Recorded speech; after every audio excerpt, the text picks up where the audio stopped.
Garbo sa Negros Oriental, kining batan-ong nakoronohan isip bagong Mr. Global World International Philippines 2022. Busa ila-ilahon ta si Jay Louie Jarbonido.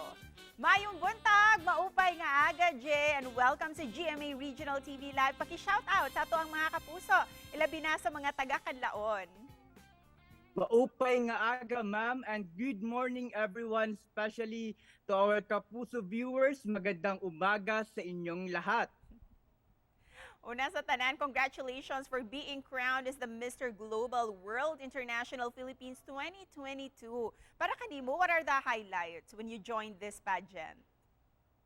Wow, thank you so much, ma'am. But for me, the highlights of joining this pageant is truly, first is the brotherhood that we have made, the friendships and the bonding that we have shared and learned. Busa, unsay tinguha niining Mr. Global World International sa pagpahigayon sa maong kompetisyon? It is an annual nationwide pageant search that aims to promote youth empowerment, inclusion, and diversity.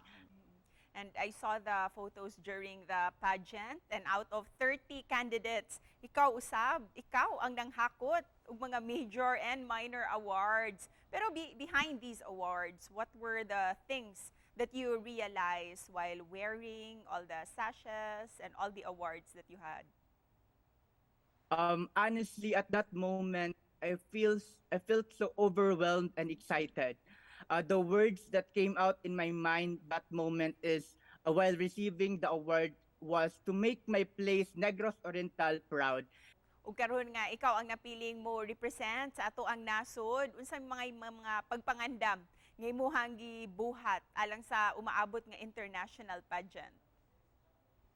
As of the moment, I am preparing my holistically, ma'am, not just my physical body and appearance, but also my mental capability, my spiritual health, and of course, emotional aspect. So overall, a holistic preparation for the international stage.